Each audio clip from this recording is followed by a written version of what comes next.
morning I landed in Lisbon, I sat on a plastic chair at baggage claim and cried. Not because I was sad, because for the first time in 31 years, nobody needed anything from me in the next 5 minutes. Back home, my ex-wife was probably already calling her lawyer about something I'd forgotten to sign. My son hadn't returned my last 3 texts. My daughter had sent one message that said, "Dad, I hope you find what you're looking for." And I wasn't sure if that was kind or a dismissal. Probably both. My name is Raymond. I'm 63 years old. I spent 31 years married to a woman named Diane. I worked as a civil engineer for the city of Charlotte, North Carolina, for 28 of those years. I coached Little League for 6 seasons. I drove a sensible car. I kept the gutters clean. I showed up, and none of it was ever quite enough. I want to tell you about the night everything changed. Not the divorce, not the move, not even the phone call I got at 2 in the morning from my son, crying, standing outside a reception hall in the rain. I want to tell you what I learned about the difference between surviving a life and actually living one, because those are 2 very different things, and it took me until 62 to figure out which one I'd been doing. Diane and I met in 1991 at a church picnic in Greensboro. She was laughing at something her friend said, and I walked over because I wanted to be near whoever was laughing like that. We dated for 2 years. We married on a Saturday in June. I remember thinking I was the luckiest man in that county. For the first several years we were fine. Good even. We had our son Marcus in 1994, our daughter Brianna in 1997. I was building my career. Diane worked as an office manager for a dental practice.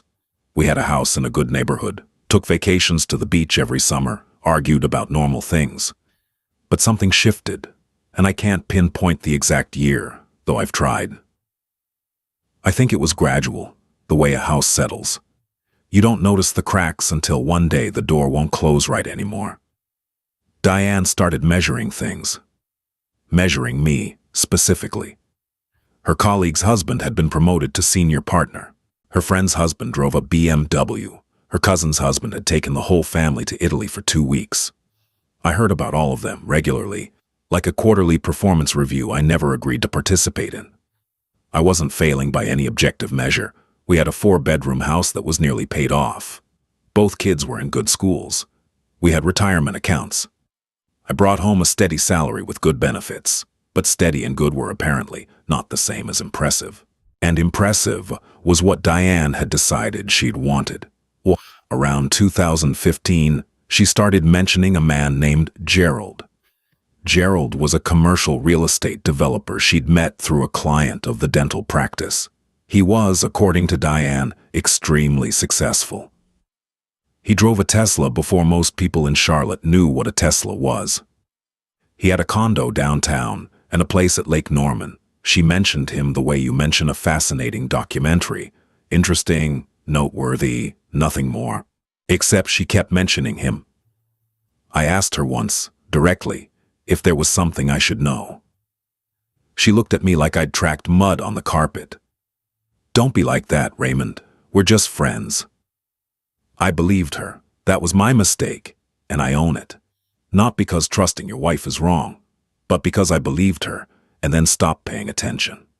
I went back to the gutters, back to the sensible car, back to showing up. And while I was showing up at all the right places, she was somewhere else entirely. The divorce conversation happened on a Tuesday in March 2022. I came home from work, and she was sitting at the kitchen table with a cup of coffee she wasn't drinking. That's how I knew it was serious. Diane always drank her coffee while it was hot. She said she wasn't happy. She said she hadn't been happy for a long time. She said she needed something more. I asked her what more meant. She didn't answer that directly. But she said she'd spoken to an attorney. She said she thought it would be better for both of us. I sat down across from her. I looked at this woman I had built a life with. 31 years, 2 children, a house that was almost paid off, gutters that were always clean, and I felt something I didn't expect. Under the shock, under the hurt, there was a thin thread of something that felt almost like relief. I didn't follow that thread right away. I was too busy grieving. The next 6 months were ugly, in the way divorces are. Attorneys. Division of assets. The house went on the market. Diane had already found an apartment, which I noted without saying anything about the timing. The kids were adults by then. Marcus was 28, Brianna was 25. They handled it in different ways. Brianna called me every week. She cried the first time, then steadied herself, and just checked in. She never asked me to say anything bad about her mother. She never said anything bad about her mother to me. I was proud of her for that. Marcus took Diane's side in a way that felt less like loyalty and more like he was auditioning for something. He started mentioning Gerald the same way Diane used to. Gerald has his own company, Dad. He built it from nothing. Then, the one that still sits in my chest sometimes. He's the kind of man Mom deserves. I didn't respond to that. I didn't trust what would come out if I opened my mouth. The divorce was finalized in September 2022. By October, I had heard through Brianna, not through Marcus, not through Diane, that Gerald had proposed. 43 days after our divorce was finalized. 43. I sat with that number for a while. I did the math in directions I probably shouldn't have. But eventually I put it down, because carrying it wasn't going to change anything. What I did instead was start making a plan. I'd been to Portugal once in 2018 for a conference. I'd had 4 days in Lisbon at the end of it, on my own, and I had walked and walked and walked until my feet ached, and I had eaten sardines at a table outside a restaurant near the river, and I had thought, quietly, that this was one of the most peaceful places I had ever been. I'd gone home and told Diane about it. She'd said, "That sounds nice," the same way she said it about everything I told her about. Now I had no house, a retirement account, a buyout from 28 years with the city, and nothing keeping me in Charlotte. I started researching visas. I talked to a financial advisor. I called an expat forum I found online and asked every question I could think of. I got a language app on my phone and started learning Portuguese. Every night in the apartment I was renting month to month, I'd sit with my headphones in and repeat phrases out loud to nobody. Boa tarde. Com licença. Uma mesa para por favor. Good afternoon. Excuse me. A table for one, please, Marcus found out in December. He called me, not to ask questions, but to inform me of his opinion. He said I was running away. He said it was embarrassing. He said, "Dad, men your age don't just pick up and move to Europe. What are you going to do over there?" I told him I was going to live. He said, "That doesn't make any sense." We didn't talk for a while after that. I landed in Lisbon in February 2023. I had a short-term rental in the Alfama neighborhood, hilly, old, full of tiles and laundry lines and cats that belonged to everyone and no one. I had a rolling suitcase, a duffel bag, a laptop, and a notebook where I'd written down the 12 things I absolutely needed to figure out. In the first 30 days, number 1 was finding a grocery store. Number 2 was figuring out the bus system. I kept it practical because practical was what I knew how to do. The first month was hard in a way I hadn't predicted. Not scary, just lonely in a particular way. The loneliness of a person who has made a brave decision and then has to sit with it in a small apartment, while the city goes on without knowing or caring who he is. I ate a lot of soup. I walked a lot. I called Brianna on Sundays, but somewhere around week 6 something started to shift. I found a cafe near my apartment where the owner, a man named Henrique, was about 70 and spoke exactly as much English as I spoke Portuguese, which meant we understood maybe 40% of any conversation. We played checkers on Tuesday and Thursday afternoons. He beat me consistently and laughed about it in a way that required no translation. I joined a walking group for expats. Mostly retirees, a few younger remote workers. A retired teacher from Ohio named Barbara, who had moved to Lisbon after her husband passed. A Canadian man named Doug, who had sold his business and wanted to learn to paint. People who had looked at the second half of their life and decided to make a different choice. I started to feel like myself in a way I hadn't in years, maybe ever. Back in Charlotte, the wedding was being planned. Marcus kept me updated in brief, business-like texts that I understood were his version of maintaining contact without having a real conversation. Wedding is in June, at the Ballantine. Gerald's kids will be there. I wrote back, "Thank you for letting me know." Brianna called me the week before the wedding. She was quiet for most of the call. Then she said, "Dad, there's something you should probably know." She told me that in going through some of her own paperwork, she was buying her first apartment and reviewing old family financial documents I'd shared with her. She'd found something that didn't add up. Before the divorce was finalized, during the period when we were still negotiating, the assets split. Our joint savings account had been drawn down in 4 separate transfers. The total was $47,000. The transfers had happened over 8 weeks, all in amounts just under the threshold that would trigger automatic reporting. The account had been nearly empty by the time we went before the mediator. I had not been informed. I had not signed off. I had noticed the account balance looked lower than expected and had been told by my attorney at the time that the number we were working from was current. I had believed that. I sat with this information for 3 days before I called anyone. Then I called an attorney in Charlotte, not the same one I'd used for the divorce. He reviewed the documentation Brianna sent him. He came back to me with a measured, professional voice and said what I already knew. What Diane had done was not legal. The transfers had been concealed. The mediation figures had been based on incomplete information. He asked me how I wanted to proceed. I asked him what my options were. We talked for an hour. By the end of that call, I had a direction. I wasn't angry in the explosive way I maybe would have been if I'd found this out 2 years earlier. I was something quieter and more deliberate. I had learned somewhere between Alfama and the Tuesday checkers games and the walking group that anger spent on people who don't deserve your energy is still your energy gone. I wanted to be strategic, not reactive. We filed quietly. No press, no drama. Just documentation sent to the right people at the right time. I did not call Marcus. I did not call Diane. I went and had sardines at the restaurant by the river. The wedding was a Saturday in June. Marcus was the best man.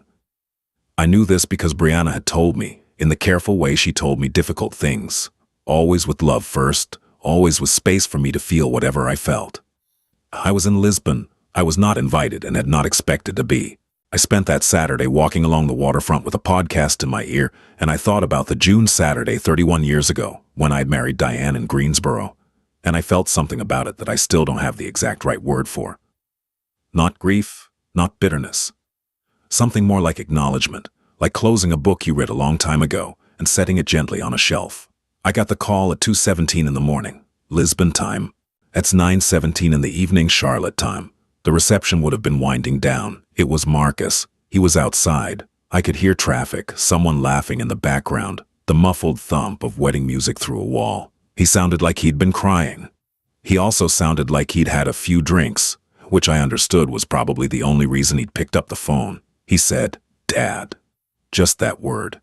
The way he said it told me everything about where he was emotionally. I said, "I'm here." He was quiet for a moment. Then he said, "One of Gerald's business partners was there tonight, a man named Patterson. He'd had too much to drink and he got up to make a toast and he said," Marcus stopped, took a breath. He said, "To Gerald, who always finds a way to close the deal, even if the numbers don't always add up." The room, apparently, had laughed because they thought it was a joke, a roast-style toast, the kind that's meant to be a little edgy. But Marcus had been standing right next to Gerald when Patterson said it, and Gerald had not laughed. Gerald had gone very still and very quiet in the way that people do when something has landed that was not meant to be public. And Marcus, who had grown up watching his father read people and situations with an engineer's patience, had noticed. He'd spent the rest of the reception paying attention in a different way. He'd found a moment to speak with Patterson near the bar. He'd asked a few careful questions. Patterson, still loose from the open bar, had said enough. Gerald had a federal civil case pending against his development company. Filed 8 months ago. Something about misrepresentation to investors in a commercial project. The case wasn't public knowledge in their social circle. Gerald had apparently managed the information carefully. But Patterson, who was one of the investors and had signed on to the lawsuit, had apparently decided that a wedding toast was the right moment to be cryptic about it. My son had spent the reception quietly unraveling the carefully constructed image of the man his mother had married. On the foam in the parking lot of the Ballantine Resort, Marcus said, "Dad, I've been a real jerk to you." I said, "Yeah, son. You have." He laughed a little at that. I think he expected me to argue it. I wasn't going to argue it. He said, "I thought he was everything you weren't." I said, "I know you did. I was wrong. I know that too."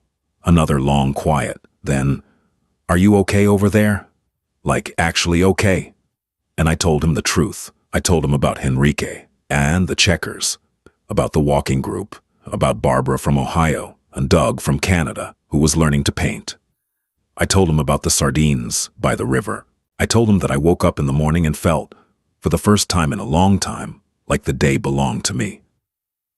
He was quiet for a while after that. Then he said, "I want to come see you." I said, "The door is open." I'm not going to tell you that everything resolved neatly. Life doesn't work that way, and anyone who tells you different is selling something. The legal matter with the $47,000 took several months. My attorney was thorough and patient. In the end, there was a settlement. Quiet, documented, final. I'm not going to give you the exact number, but I will tell you that a wrong was corrected, and that the correction came not from fury or vengeance, but from careful attention, and the decision to act rather than absorb. Gerald's legal situation, as far as I know, is ongoing. That's not my business. I hold no particular feeling about it one way or another. Diane has not called me.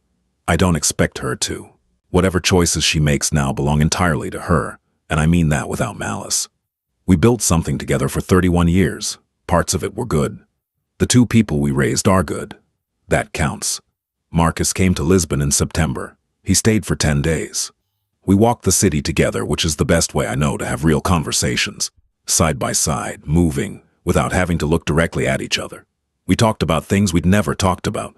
Not everything got resolved. But the door's open now, and that's what matters. Brianna is coming in the spring. She's already asked about the restaurant by the river. I've made a reservation. I turned 63 in October. Henrique brought a small cake to our Tuesday checkers game, the kind with too much sugar that you eat anyway, because the gesture is what matters. He beat me 3 games straight and laughed his big laugh, and I sat there in that cafe with the afternoon light coming through the window and thought about the man I was 2 years ago. Sitting across from Diane and her untouched coffee, not knowing yet that the ending of one thing could be the beginning of something I didn't have a word for yet. I have a word for it now. I think it's mine. There's something I want to say to you before I go, especially if you're sitting somewhere right now, in a life that feels too small for you, or you're in a marriage that's been measuring you, and finding you lacking for so long that you've started to believe the measurements. I spent 31 years trying to be enough for someone who had already decided on a different definition of enough. I don't blame her entirely. People want what they want, and she wanted things I wasn't going to become. But I also spent 31 years not asking myself what I wanted. Not seriously. Not in the way that leads to answers you actually act on.